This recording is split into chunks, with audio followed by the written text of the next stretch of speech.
Oh, little bro, where are you? Here I am.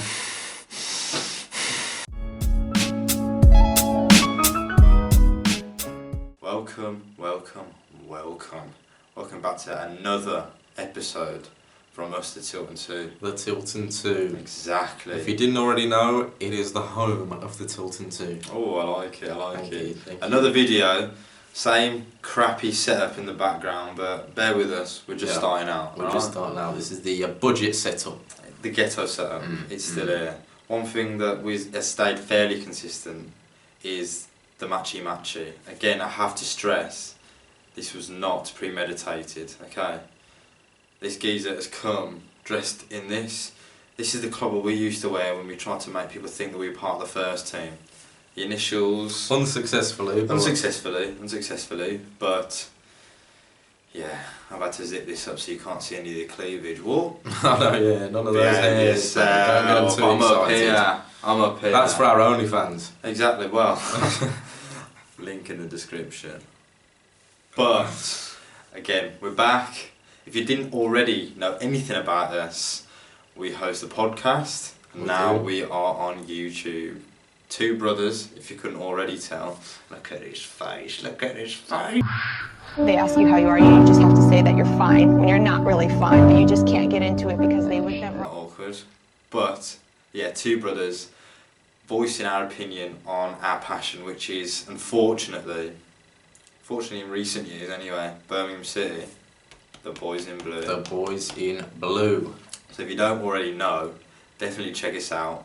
Our podcast, that's literally just gone up live. It has. So we're available on Apple Podcasts, Spotify. Links are all going to be down below. You with your fantastic editing, I'm sure, has got the Tilton Two flying across somewhere. So definitely check us out. Yep. With this video, I think we now realise as YouTubers the importance of like, share, comment, subscribe. It all makes sense now, doesn't it? It does. So, ring that bell symbol, as all the YouTubers say. Baby, ring my bell. So Yes. Please do, if you like what we're doing, comment, like, share, subscribe. It all helps. It all does. So, with no Whoa. Oh, sorry. Plug the socials. Instagram. I thought you were going to do that with your editing skills, huh? You've got to mention it, haven't you? You've got to have something which rings it in.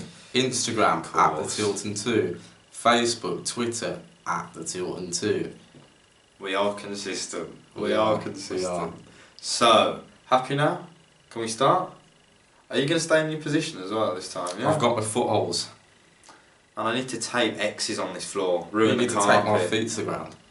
I just need you to not hog the limelight, right? And just stay put, little boy. Okay? Haters. Wow, okay. Let's get straight into it. BSHL out.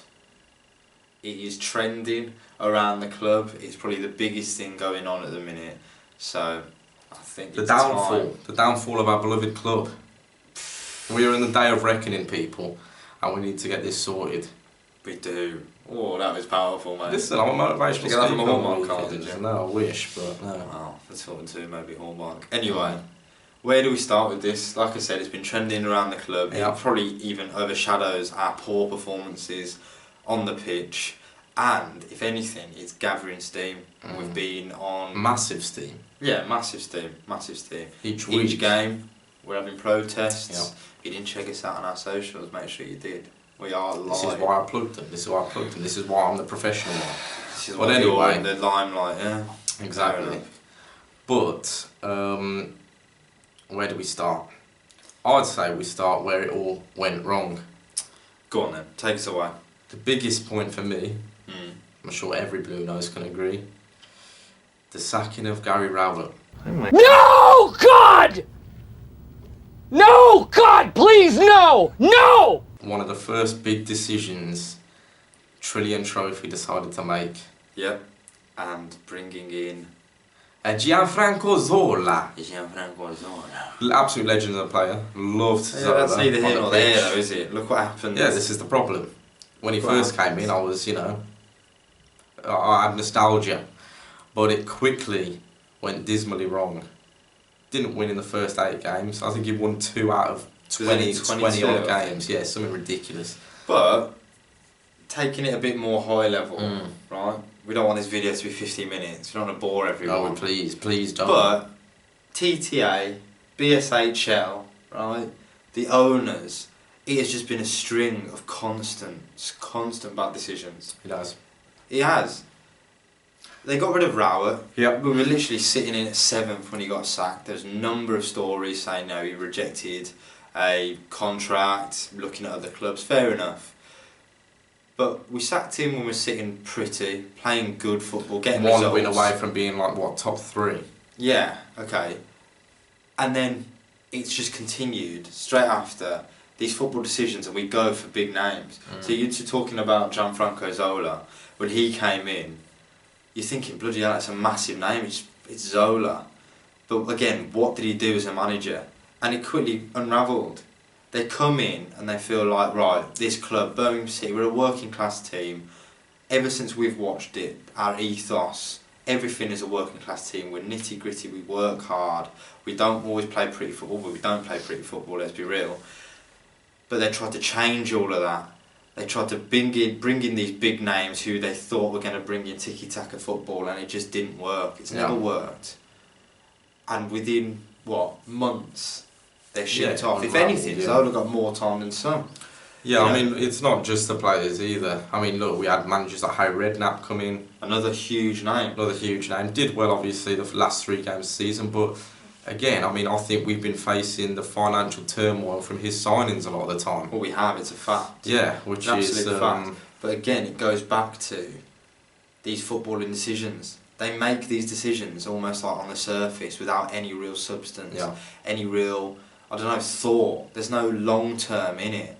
You know, bringing in these new managers, and I'm going to play devil's advocate here and say, you cannot argue with TTA or BSHL. God, we don't even know, do we really? But we cannot argue with them putting in money into the club. They have.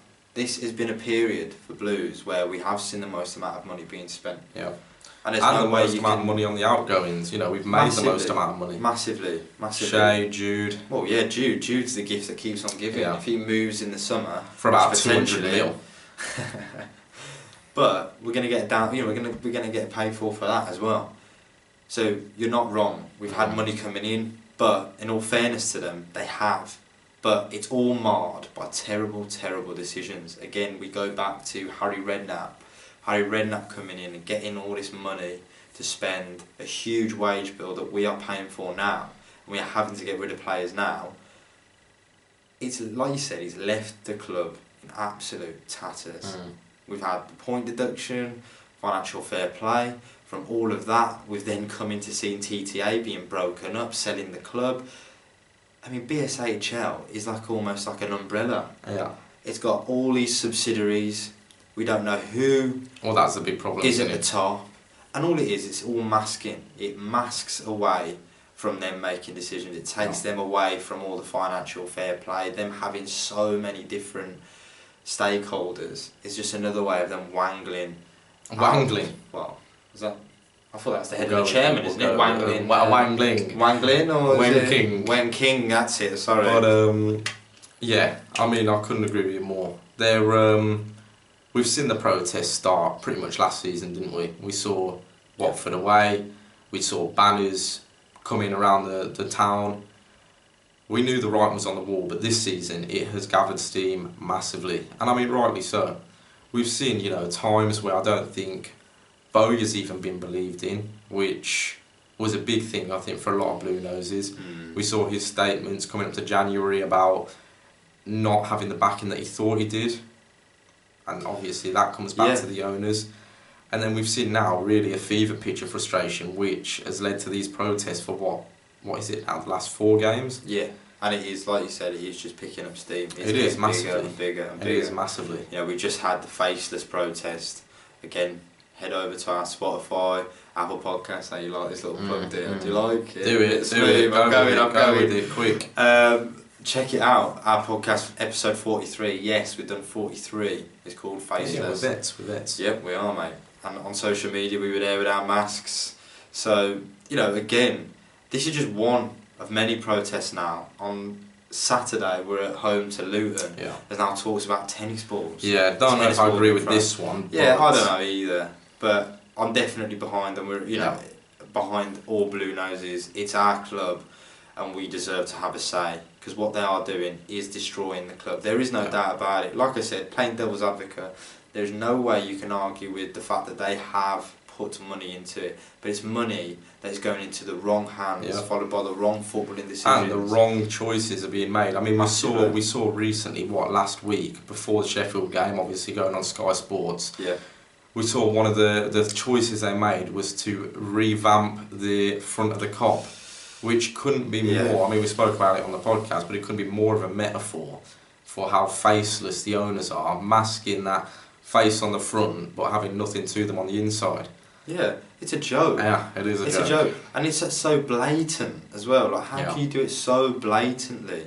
You know, every time there's a protest, something's coming out, whether it's a club statement. So before the Sheffield United game, we get a club statement saying, they respect our decisions to protest.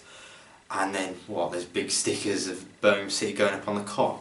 It's all just screams, trying to divert attention somewhere else. Meanwhile, literally, the lower stands of the ground are crumbling, corroded, right? crumbling. Literally. So what? You're sticking a sticker up, but we can't even sit in the lower grounds in the fear that we're gonna. And also does make me laugh is the fact that we sit in the upper Tilton. I know. And the lower Tilton's crumbling. And we have a good time in the upper. How the hell are we? We're bouncing. We are. We're like cross-eyed in those games. Literally, we're like. Seeing double. I mean, we missed. It's a running joke is that we spend too much time at the bar during half time and missed the bloody Lyle Taylor's goal. Anyway, we digress massively. But it's a joke. It's a joke. And then, bloody hell, my brain is like a goldfish. But the week before that, we get the chairman, Mr. Wen King. Yeah, Mr. Faceless himself. Mr. Faceless, literally, and he's been in charge for 5 years, I think he is, and this is the first time we're hearing from him. Again, after the protests are gathering pace, it's getting it's getting national coverage. It's a joke, and again, I mean, even before that, we had the owners come and have like a press conference, I guess you could call it, with Blue Noses. Oh mate, which again, to me, I mean, as soon as it happened, I said to you, probably cherry pick the Blues fans, and also get the Tilton Two there. Get us in there. Right, get us in there. But there's no shame. There's nothing more obvious in that than once people are face to face with the owners, it is very natural to feel like they are being transparent or to get the better of fans. It is. We love this club, and it's easy to lose track of that vision. I know, fall in, especially when they haven't been transparent or we haven't had especially when they've got Craig Gardner sitting there talking. No Blues fan is going to disagree with him when he's doing a fantastic job. Let's be fair to Craig Gardner. So they knew what they were doing, but that again is frustrating to me. It's about time that something happens, but you can spin it two ways. You can see it the way that we have. I wouldn't say financially had our heyday, but in terms of transfers, we've bought in our most expensive players, got our most expensive players out the door, got our money's worth. But the choices that are being made, like you alluded to earlier, it all seems to be business choices rather than putting the football club first. Yeah, they just don't have a clue, and that's the worrying thing when you've got people in charge and who have had money. And the wrong decisions are being made. Like I said, they're chasing almost limelight. Bringing in these big names. Like I said, Harry Redknapp, Gianfranco Zola, these aren't small names. Even Aitor Karanka. Even when Aitor Karanka came in, you're thinking, well, he's a tried and tested manager. We thought big name. Good. In the league anyway, it's going to go well. But and look at the last 2 seasons. Look at the last 2 seasons. I mean, you look at last season, how much did we spend there? 2 mil over the whole season on Sam Cosgrove. And let's not forget as well. Look at this season as well. The only signing we've got is Juninho Bacuna, is it not? Is that not our only transfer that we've actually spent money on? Other than that, we spend no money. We spend absolutely no money, and it was worrying. Something that is being again devil's advocate because you have to give the side, two sides of the coin for sure. Like we said, they have spent money. And I've completely forgot my point. That's good. It's over here somewhere, but bring it back, quick. No, it's gone. When it comes back, I'll bring it back in. I'll interrupt you. 2 hours later. But for me, that is a big warning sign. We see the likes of Derby going downhill. Okay, we see the likes of Derby going downhill in terms of financially. We've seen the likes of Bury going downhill. You know, clubs right now, especially after COVID, it's not a good situation to be in. No. Looking at us, we've seen Bowyer being promised something new. It's been a mainstay of all managers, really, that have had a different message given just to come in the door. I don't want to know where 6 months down the line, if TTA are still in charge, where we're going to be financially, because the big problem is how faceless they are and how there is such a lack of transparency financially for the fans and the club. Yeah, it's worrying. And another point is, you know, we bring back... Go on, say the point. Cheers, mate. We'll go back to back to like the Carson Young times where we got done, you know, he got done for... Mr. Carson. Money laundering, and he's probably rotting somewhere in Hong Kong at the minute in a cell somewhere. But or he could be smoking a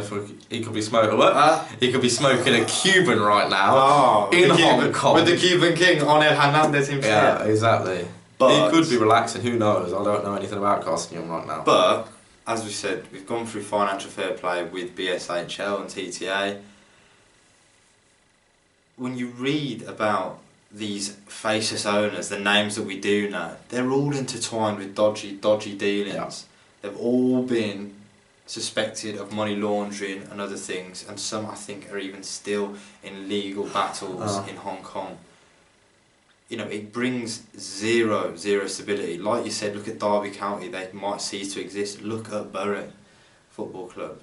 We can't allow that to happen with Birmingham City. No. And again, look at us, what we've had to do.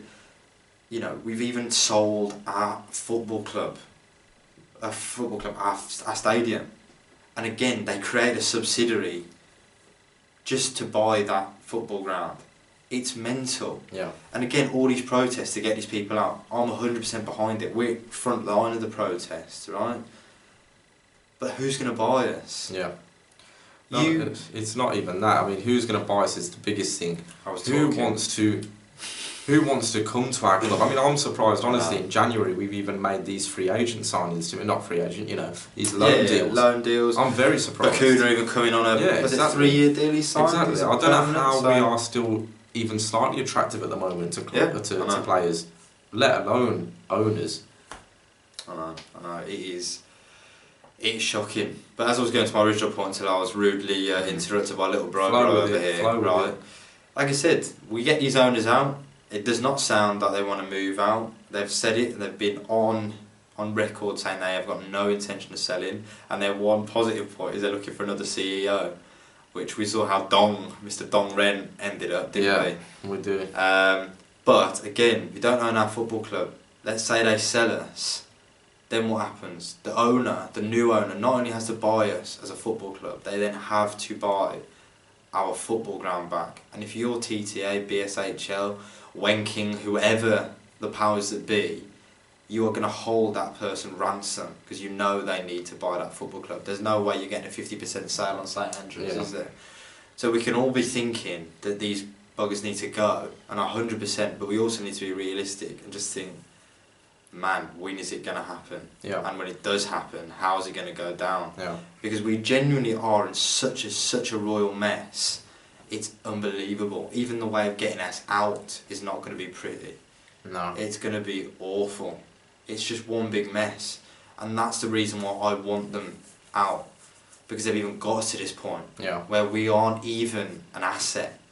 We are operating at a loss. We're a liability. A complete liability. I mean, football, yeah, that's Simon Jordan always talking on TalkSport. Do love a bit of Simon Jordan. Football isn't a game to get into necessarily to make money, right? Especially with how football's been with COVID and stuff like that. And we are literally, I wouldn't touch Birmingham City with a barge pole. Yeah. It's a shame. And a bit more of a serious video, this one, but it has to be said. It has to be said.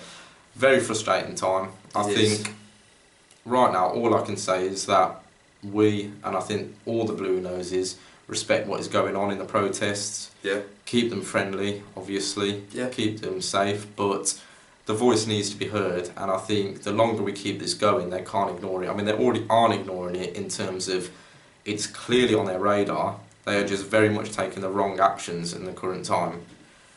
I think whether the tennis balls is a good idea, these marches, these parades, these chants that we continue to sing at the games are very much needed, and I think they need to continue. Definitely. It's very up in the air when some real action will take place, but I think it's unavoidable at this point. But even if they did, like I've just said, even if they put the club up for sale, we've then got to get a buyer who's not only going to buy the club, is hopefully going to take the club and the stadium back. I mean, every season, our ownership. Every season there seems to be a new billionaire buyer that's knocking on the door. I know, or part of the club is being sold off, part of the ground is being sold off, and it's a way of wangling it. I know you love that word. Wangling by wanking. Exactly, The Mr. title. Wanking, the chief wangler. Yeah. Right? Wanking the Wangler. Wangling wanking. But, yeah, what more can we say? Yeah. Even with us being put up for sale, I don't think it's going to be a quick and easy buy for anyone. So Let's end it on a positive we note. need to stick together as Blue Noses, all together, keep doing what we're doing, keep